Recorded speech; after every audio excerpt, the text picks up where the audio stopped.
gonna record. Go ahead. So you let me know when you would like me to start. We can start. It's all you.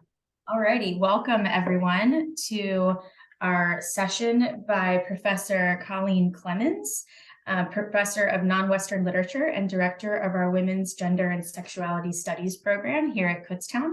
She will be leading our session today entitled Learning for Justice in Our Classrooms. Just a tiny bit of housekeeping. If you have some questions come up while Dr. Clemens is speaking, go ahead and put them in the chat and I will keep track of them. You can also, since it's just a few of us for now, if you'd like to hold off until she's done, we can kind of just unmute and chat with each other at that point.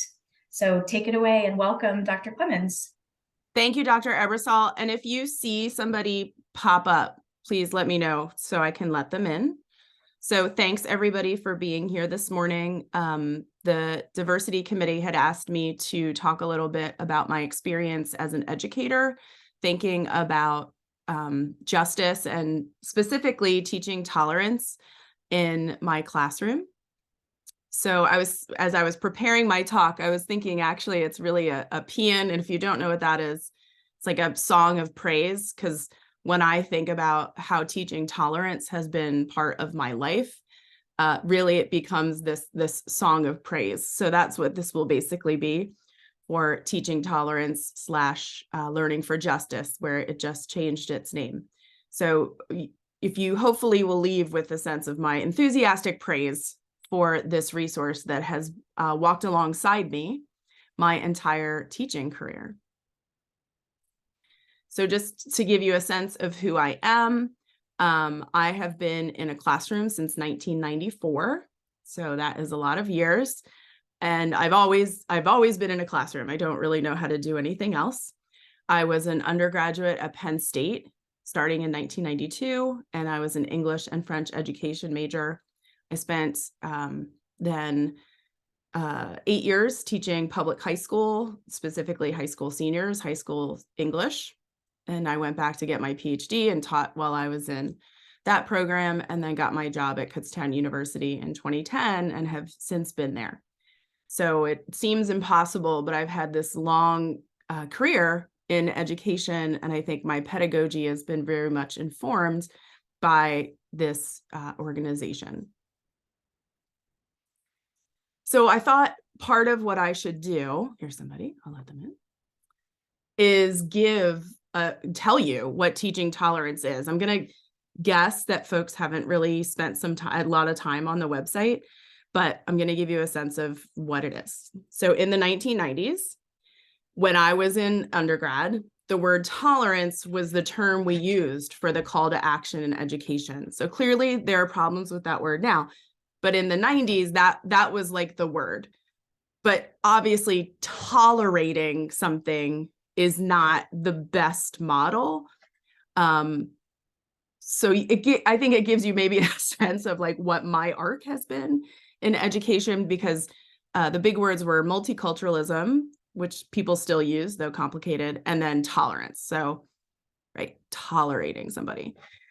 In 1991, the Southern Poverty Law Center founds teaching tolerance to specifically support educators. So that organization looked around and thought, what we really need to do is make sure people who are in classrooms with students as they are forming their own ideas has a really strong basis in 4 specific things. So these are the touchstones or guideposts of teaching tolerance. So thinking about culture and climate, curriculum and instruction, leadership, and then family and community engagement. In 1992, they published their first issue, and I had it, and I have spent more time looking for it. I cannot believe I got rid of it. I used it all the time when I was a high school teacher. It's got to be in my house. Even looked online to see if it was on eBay to find the cover, because I can so distinctly see it that someone at some point put this in my hands as an undergraduate. And when that first issue of the magazine was published, the founding editor said, "Teaching tolerance is not a new endeavor. Every teacher with more than one student strives for harmony in the classroom. Certainly, this task becomes more complicated as the nation and the classroom grow more diverse. Now, it was always diverse, but no one was having conversations about that. Education was very focused on one story, very canonical in English, kind of the great writers, whatever that means. And this is when these things were starting to get complicated. So from 1992 until now, and still, they publish their magazine twice a year. But I'm going to show you all the online resources as well, so you can see just how big and valuable of an institution this is. And everything is free. So like twice a year, my husband comes home with his Teaching Tolerance magazine that was put in his mailbox. And so this continues since. So I was at Penn State as an undergraduate while this was happening. So I hadn't really thought about how my entire career I've been growing up and using teaching tolerance in my classroom. So in 2021, which is not that long ago, which is why I keep calling it teaching tolerance, because for 20 years in my head, it was that. They switched the name, very reasonably so, to Learning for Justice. And the quote from that director said, "The fact is, tolerance is not justice. It isn't a sufficient description of the work we do or of the world we want." So I'm actually surprised it took that long to change the name. And I was ultimately became friends with the editor at the time of the magazine. And, I know those behind closed doors, those conversations have been happening for a long time, but it's such an institution to change the name of something like that would be really challenging. So that's the timeline of the institution of it. And then the diversity committee had asked me to think about like how it had impacted my teaching, thinking about diversity. So in 1994, I get my first teaching tolerance resource. It is a book that has lessons in it. I still remember one of the lessons that I did. It was about a dialogue poem. So thinking about empathy in the classroom and thinking about something from two perspectives and writing a poem in dialogue with each other, which I know now for all of us teaching now, this seems extraordinary. But you need to remember in 1994, when I was learning to be a teacher, even things like reader response were considered it wasn't a student-centered classroom. Like that was not a thing that people were talking about that much until I was an undergraduate and I came up in that. So like reader response, like asking students what they think about something was extraordinary at that time. So your educations are very different because of, I think, teachers like me that took on those things of making sure our students were the center of our classrooms and not the sage on the stage lecturing and telling you what Robert Frost means when he says blank, blank, blank, blank, blank. So there was a huge shift in pedagogy that happened as teaching tolerance and as myself started growing into education. So I remember being shown the internet. So I used these resources before they were even a thing. I did find one that they put out, and it was it's a songbook, I Will Be Your Friend. And it's all these songs about like being peacemakers. And it even came with a CD. So like this stuff was all free for teachers. And when you're a teacher, anything that's free is like, oh my God, thank you. So I did have this one kind of tangible resource that they provided. They used to provide VCR tapes. So in my early career, this was, it wasn't as easy to access, but it still existed in our lives. So then kind of fast forward, in 2016, I'm at Kutztown now, and I've always had this desire to really think about linking myself as a college professor to the work that I did as a secondary educator. And I taught high school seniors, and I teach mostly college first year and second year students. So I've always spent like time with this very specific age. To me, it's a very exciting age. So the I had always had some articles in my head thinking about what people could be reading. And as a post-colonial scholar, the only book my students ever came to me having read was Things Fall Apart, which is a brilliant novel, and I teach all the time. But it was so frustrating to me when I would ask students like, oh, what have you read that wasn't American or British? And the only thing anybody ever mentioned was Things Fall Apart. So I reached out to Teaching Tolerance, which is kind of cool, right? Because I used to use it, and I was like, I think I have things to say about how I can walk alongside educators in the K through 12 world, because I was there, and my undergraduate and my master's are in education. So I feel like I'm not one of those people who's just like outside of education, like telling teachers what to do. Like, we hate that. So I published my first article for Teaching Tolerance. We'll see if this link works. I don't know what this means. There we go. So in 2016, and you can see, you might recognize that Blackboard. Did it fall? Actually, it probably didn't follow. Let me stop share.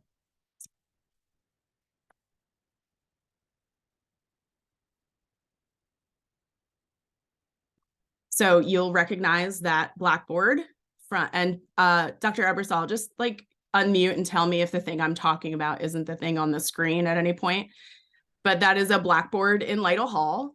And Dr. Weaver, I'm probably had this lesson at some point, because it's one of my favorite lessons to do before we read Things Fall Apart. But to think about, or before we read Heart of Darkness, to really think about what they think, what they are bringing to the classroom. Dr. Weaver, I've used it in my classes. I love it. It's such a valuable thing, right? Asking students what they're bringing to the table. When you hear the word Africa, this is all I ask them. I'm like, let's make a list of words. Let's put it up on the board and let's make observations. I do this with the word feminist. I do it with a lot of things, like thinking about what you're bringing to the classroom. So I wrote my first piece and suggested some texts in it that secondary educators might consider instead of Things Fall Apart or next to Things Fall Apart, because this is what I've always said to my friends who are in secondary education still. I have the time to find these texts, and they don't. Being a high school English teacher is just a 24/7 job. And so let me find them, let me read, let me think about what would be acceptable and not. So that I published my first piece then. And we'll go back to the PowerPoint. Okay. Oh. So that was my first piece. And then in December 2017, so I've published, I think like 15 pieces, and they pay, which is really nice, because a lot of places don't pay for your writing. They pay a lot more than they used to too, I found out. So I published a piece. They asked me, because of some things that were going on that my friend knew, they asked me to write some pieces about toxic masculinity. So I did a 3-part series about what it is and like how we can combat toxic masculinity in our classrooms. That became one of the most visited pieces on their site. I think when I went up for promotion, it had 60,000 unique clicks. So that piece really, like if you Google my name, that's probably one of the first things that comes up. If you Google my name and Teaching Tolerance, it is the first thing that comes up, because I did that earlier. So then in 2018, the New York Times picked that up, and the New York Times created a lesson plan for teachers called Boys to Men: Teaching and Learning About Masculinity in an Age of Change. This is when these conversations were really starting to happen, and referred to that work as part of their lesson plan in the New York Times. You referred to my work in what was then Teaching Tolerance.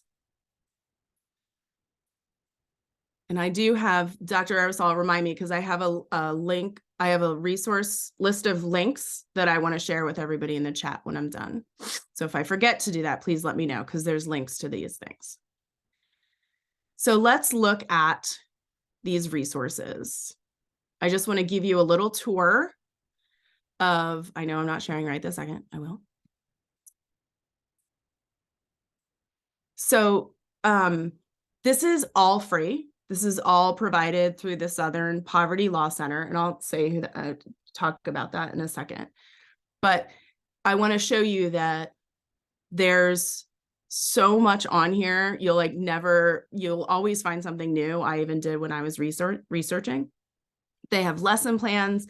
I love these printable posters. They're like little PDFs that you can print out and hang in your classroom. So even just from like stuff to decorate your classroom with to full lesson plans. You can even build your own learning plan and create your own set of lessons that you can go back to. So as teachers on the day-to-day, like if you're teaching something and you're like, oh, I want some like ideas about how to do this, it's probably on here. And these are all some of the more in-depth publications they did. I've looked at this, the best practices for serving LGBTQ students, teaching tolerance in higher education. This would be about how we would use it in academia. So these are all like PDFs of, I have this one open in the links, critical practices for anti-bias education. So if you're ever like, I'm not sure where to start, this is a great place to start. And then professional developments, they have podcasts, they have webinars, they have how to teach hard history cohorts and workshops. So for PD, professional development, there's all these other things you can do that would inform what's happening in your classroom, but aren't like the thing you're doing, which would be a lesson. And then all of the publications, although the magazine archive does not go back to the first one, which was making me annoyed this morning, or the publications. But this is like, to me, a one-stop shop of how do I start thinking about blank, ... This is where you would go. I was just complaining that I couldn't get that little thing to come up, and now it won't come up. Come on, Zoom. Here we go. Hey, is that Ella? Hi, Ella. Aw. Ella went to the school my daughter goes to. Okay. So I guarantee UFS uses these resources. So not everybody loves the Southern Poverty Law Center. This is one of many things that I was able to find, but this is an opinion column from somebody that they wrote about how the Southern Poverty Law Center deemed their group a hate group because the Southern Poverty Law Center keeps track of like anti-government extremism, and they have very strict criteria of what they might say is a hate group. But not everybody loves the SPLC, so I wanted to make sure we knew that. So why does all this matter? I think a lot about teachers who are in Florida right now. I have several friends who are teaching there. I know people who have left Florida to teaching in Florida because it was too fraught. So just one reason why this matters and why it's helpful in Florida right now, there's the WOKE Act, which stands for Wrongs to Our Kids and Employees. And you can see about halfway down that Learning for Justice actually put in an amicus brief in this federal lawsuit explaining why this has interfered with the ability of students to obtain true and accurate information about the history of their society. And it does have on the website resources to help teachers think about this, because I feel like teachers need all the help they can get right now. So this is Teaching Tolerance / Learning for Justice is a great place to start, and a great place to find community, to find other people who are trying teaching hard history cohorts. How do you talking with other people who are trying to do this hard work as well. So my takeaway as I thought about teaching tolerance and learning for justice is that I'm fortunate that it has been a constant companion in my teaching career. And I very much can say I'm the teacher I am today because of this resource, because they were overtly talking about things that drew me to education and the things I wanted to talk about in my classroom. So I hope that that gives you a little introduction to what it is and helps you think about a resource if you are a future teacher that you might be able to use. I'm going to go get those links off Zoom. And Dr. Ebersol, I'll let you manage any questions while I put these in the chat. Yeah, So I don't see anything in the chat, but would there it is. anybody I went and got to- it. Oh, yeah. if there's any questions, we can open up the conversation now, or you could drop the question in the chat and I can moderate that for you. And I'm going to stop recording too.